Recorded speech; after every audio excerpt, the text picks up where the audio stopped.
नमस्कार सर। नमस्कार sir. Sir क्या नाम है आपका? राम मेहरदास सर। राम मेहर जी, आप कहाँ के रहने वाले हैं? गांव मुहाना जी, जिला सोनीपत, हरियाणा से जी।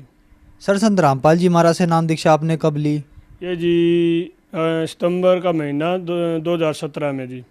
सर संत रामपाल जी महाराज से नाम दीक्षा लेने से पहले क्या आप कोई भक्ति साधना भी करते थे? हाँ जी, मैं हंसा देश में 22 साल गया जी। और उसके नियम के अनुसार सत्संग में जाता था।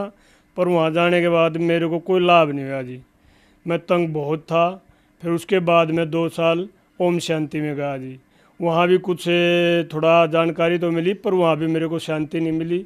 शरीरों में रोग लग गए, घर में कलह रहा करता, दुख बहुत भरा। और उसके बाद भी हम बहुत दुखी थे। फिर परिवार वाले, मेरी माँ जो है वो भी बहुत ज़्यादा दुखी थी। कहीं सैना के पास जाती, कहीं कोई माता का, आज माता का चुराहा धोखना, फलाना धोखना, आज ये है, कहीं दलिया, कहीं चावल, बस कोई ऐसा चुराहा नहीं छोड़ा कि जाओ ना चौल रखे हो ना दलिया रखे हो। तो बहुत ज़्यादा तंग थे। और शरीरों में सब सारे परिवार में दुख, रोग लग गए थे, छोटे बच्चे को भी रोग लग गए थे। सर फिर आप संत रामपाल जी महाराज की शरण में कैसे आए? एक हमारा रिश्तेदार है जी, मेहर सिंह भगत है जवारा से। वो हमें बार बार प्रेरित करता था कि आप एक बार परमात्मा आए हुए हैं और संत रामपाल जी की शरण में आओ, और एक बार आओ, उसके ज्ञान में आके उसकी भक्ति करके देखो, आपको लाभ मिले तो रुक जाइयो, नहीं तो आप फिर बेशक पीछे हट जाइयो। तो हम गुरु संत रामपाल जी महाराज से नाम दीक्षा ली। सर हमने सुना है कि जो भी श्रद्धालु संत रामपाल जी महाराज से नाम दीक्षा लेते हैं उनको बहुत सारे लाभ प्राप्त होते हैं, तो क्या आपको भी कुछ लाभ प्राप्त हुए संत रामपाल जी महाराज से नाम दीक्षा लेने के हाँ बाद? जी, बहुत लाभ हुए हैं जी। पहले तो जो शरीरों में रोग लगे हुए थे हमें घर में, वो सब के ठीक होते आगे जी। प्रथम नाम जो हमने लिया, गुरु जी से दीक्षा ली, महीने के अंदर अंदर, 1.5 महीने के अंदर अंदर हमको सबको आराम मिलता चलेगा। छोटे बच्चों को नुमनिया था जी, जो कि डॉक्टरों ने घोषित कर दिया था इसकी पूरी ज़िंदगी नुमनिया रहेगा। जैसे मौसम बदलता था, करसा गर्मी बनती थी, सर्दी बनती थी, तो उसको उस तुरंत नुमनिया होता रहता था जी। और चर्म रोग तीनों को लग गया था, मेरी माँ को भी, मेरे को भी, और मेरी भगतमती को भी। और उंगली तो पूरा हाथ, दोनों हाथ इसके वहाँ तक मतलब बिल्कुल बिल्कुल गड़ गए थे जी। होम्योपैथिक की दवाई सरदार हमारा सोनीपत में ज़िले में बहुत ही अच्छा डॉक्टर मानते हैं उसको, उससे दवाई खान पर दवाई रोहतक तक गए हम जी। कोई इलाज नहीं, थोड़ा इतना आराम जरूर मिलता कि इतना दवाई खाते थोड़ा आराम होता। कोई भी काम करती, पानी या बर्तन मांजती, उसी टाइम फिर उसको फिर वही स्थिति हो जाती थी। बहुत ज़्यादा दिक्कत थी जी। परमात्मा की शरण में, सतगुरु रामपाल जी की शरण में आने के बाद हमें वो सब कुछ अपने आप ऑटोमेटिक चलेगा जी। गुरु जी ने जो जाप दिया वो जाप करते हैं और उससे हमें पूरा लाभ मिल गया जी।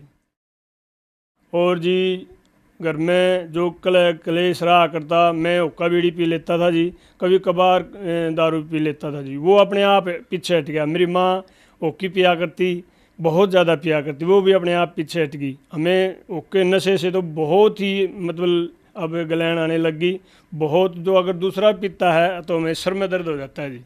अब हम नशे के लोग नहीं जी। जैसे मेरी छाती में बहुत ज़्यादा दर्द रहता था, मैं कई बार डॉक्टर से दिखाया, खानपुर भी दिखाया, तो उन्होंने बोल दिया था कि आपको जो गैस एसिड बनता है वो आपको हार्ट पर प्रेशर डालता है, इसलिए आपको छाती में दर्द है, और इसको आपने निरंतर दवाई खानी पड़ेगी, आराम मिल जाएगा। कहीं आराम नहीं मिला जी। मैंने खानपुर से भी दवाई ली और देसी दवाई भी खाई, कोई आराम नहीं मिला जी हमें। फिर परमात्मा की शरण में आने पर मेरे को छाती में आराम मिल गया जी, तुरंत आल लगड़, कोई छाती में दर्द नहीं है जी। अजी ये हमारे गांव में, और वो उसके पेट में तकलीफ़ थी और वो दवाई पहले ही लेता था। एक वैद्य है जी, गांव ये गुहांड लगता है फुरखास गांव में, उसके पास जाता था एक दिन उसने बोला कि आप भी मेरे साथ चलो, बाइक पर चलना है। माँ चलो ठीक है। तो मैं साथ में चला गया वहाँ पे। तो उसने मेरी भी नाड़ी देख ली, बोला आपको पेट में ये गैस बनती है, आपको ये तकलीफ़ है, ये तकलीफ़ है। और तो मेरे को कहते कहते उसने मेरे से दवाई बांध दी अपने आप। मैंने वो घर पे लिया, तो उन्होंने बवासीर की दवाई दे दी मेरे को। तो हालांकि मेरे को बवासीर नहीं थी, थोड़ी घनी खुजा वगैरह मिटती थी, इसलिए मैं भी फिर थोड़ा हाल ले आया। मैं कहा चलो ठीक हो जाएगी। उसने बहुत ज़्यादा बड़ाई करी कि आपकी जड़ तो चली जाएगी, ये है। तो मैं लेके आ गया। तो मैंने जैसे ही शुरू करी तो मेरे को बवासीर, असल में बवासीर बन गई थी, कभी मेरे को बवासीर नहीं हुई, और मेरे को घाव बन गया गुदा के अंदर और खून आने लग गया। मैं डरता था कहीं अब दर्द होएगा। तो एक दिन मेरे गांव में 3 या 4 दिन की बात हुई थी। मेरे गांव में अभी ये इस महीने में शनिवार का था, पुस्तक सेवा थी, तो सभी भगत आए हुए थे, मैं भी पुस्तक सेवा करी मैंने भी। और पुस्तक सेवा करने के बाद 2 बजे तक पुस्तक सेवा हुई मेरे गांव में।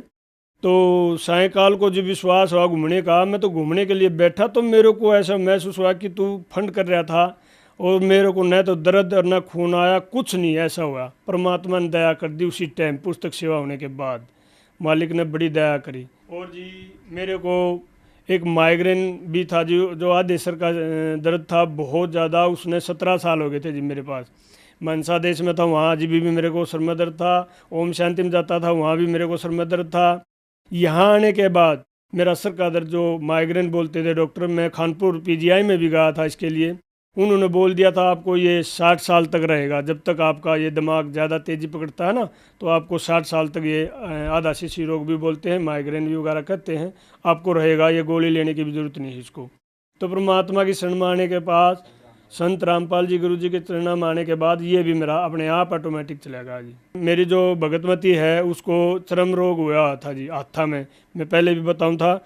उसको मैंने कई जगह होम्योपैथिक दवाई बहुत पैसे लगाए, तो उसका चर्म रोग कहीं नहीं ठीक हो रहा था। परमात्मा की शरण में आने के बाद उसने भक्ति की और उसका आज बिल्कुल चर्म रोग नहीं है। मेरी माँ के पैर बिल्कुल नीचे से गड़ गए थे, डॉक्टरों ने बोल दिया था इसको शुगर हो गया है और पैर कटने की नौबत आ गई थी, मतलब ऐसे डॉक्टर बोल रहे थे, ऐसे तो इसको कहीं दिखाओ। फिर मैंने कई जगह उसको दवाई सोनपत सरदार जी से भी दवाई, तो उसको आराम नहीं मिल रहा था। परमात्मा की शरण में आने के बाद मेरी माँ भी आज बिल्कुल ठीक है जी, निशान तक भी नहीं छोड़े परमात्मा ने। बच्ची मेरी लड़की है 13 साल की होगी जी वो, और उसको दिमागी दौरा पड़ने लग गया था जी, और सभी पड़ोस में ये कहने लगे थे कि आपकी लड़की को दिमागी दौरा पड़ गया, इसको दिखाओ। मैंने सीधा जी रोहतक पीजीआई में ले गया, और परमात्मा की शरण में आए हुए थे, उसकी अरदास लगवाई, मालिक दया करियो परमात्मा। संत गुरु रामपाल जी के आदेश आए थे कि परमात्मा दया करेंगे, परमात्मा भजन करो और सब ठीक हो जाएगा।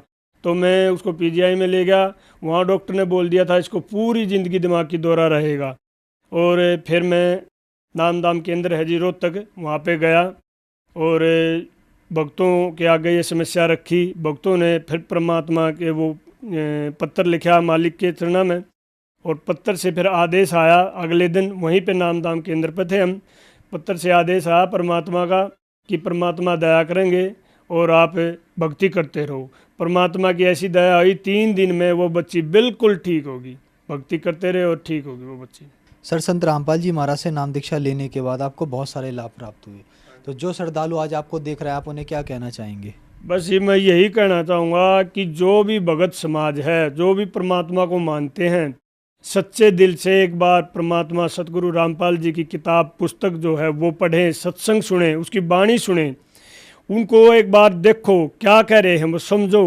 कि जो कहते हैं मन, ये जो अपने आप जो भक्ति करते हैं, जिन्हें अपने विचार से ये कहीं कहीं ठेका ठा रहे, इतने पंथ चल रहे हैं, इनमें सब मन गणंग बातें हैं।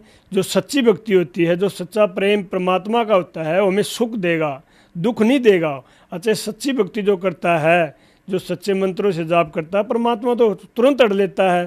फिर परमात्मा उन और पंथों में जाते हैं, उन पंथों में लाभ नहीं हो रहा, क्यों वहाँ पे रुके हुए हैं। एक बार नुका खोजी प्यारा है, परमात्मा ने तो खोजी प्यारा है, खोजी तो बनो, कम से कम खोजी बनो, जानकारी लो। कोई चीज़ कहीं से कुछ मिलती है तो आदमी कहीं न कहीं दूर से दूर जाता है, भाड़ा लगाता है, पैदल चलता है अपनी चीज़ लेने के लिए। अगर भगत हो तो परमात्मा को चाहने वाले हो तो परमात्मा, एक बार संत गुरु रामपाल जी की पुस्तक पढ़ें, और टीवी पे चैनल जो आता है, इन पे सत्संग आता है, वो सुने। सर, संत रामपाल जी महाराज से नाम दीक्षा कैसे ले सकते हैं? संत रामपाल जी महाराज के जो नाम दाम केंद्र खुले हैं, हर ज़िले में खुले हुए हैं, और जो भी भगत इस सत्संग लेना चाहता है, नाम दाम लेना चाहता है, आपने जैसे आप आजकल मोबाइल पे हैं, मोबाइल पे भी वेबसाइट पे देख सकते हैं, कहीं भी अपना जो नाम दाम नज़दीक है, ज़िला है, उस पे आप नंबर नोट कर सकते हैं और उस नंबर पे आप फ़ोन कर सकते हो। आपकी पुस्तक भी घर पे आएगी और आपका जो नाम दाम केंद्र नज़दीक पड़ता है आपको पूरा एड्रेस दिया जाएगा। सर पहले आपने बताया कि आप हंसादेश जी के पास आपने भक्ति की, वहाँ से नाम दीक्षा ली, फिर आप ओम शांति वालों के पास गए और फिर आपने संत रामपाल जी महाराज को अपना गुरु बनाया। कहते हैं गुरु नहीं बदलना चाहिए, गुरु बदलना पाप है।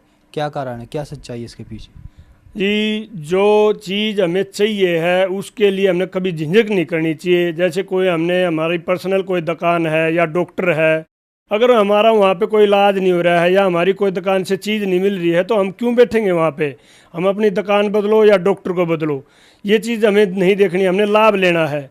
फिर ये मौका नहीं मिलेगा। ये जो मनुष्य योनि मिली है ये भक्ति के लिए मिली है।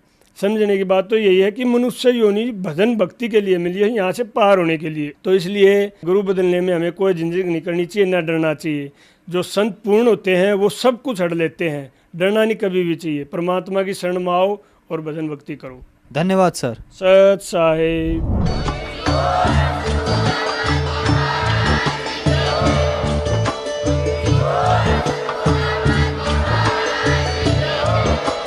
आप सुन रहे थे जगत गुरु तत्वदर्शी संत रामपाल जी महाराज जी के मंगल प्रवचन। अधिक जानकारी के लिए विजिट कीजिए हमारी वेबसाइट www.jagatgururampalji.org। संत रामपाल जी महाराज जी के शुभ आशीर्वाद से पूरे विश्व भर में 500 से भी ज्यादा नाम दीक्षा केंद्र हैं, जिन पर संत रामपाल जी महाराज जी द्वारा ऑनलाइन निशुल्क नाम दीक्षा दी जा रही है। अपने नजदीकी नाम दीक्षा केंद्र का पता करने के लिए संपर्क करें 8222880541।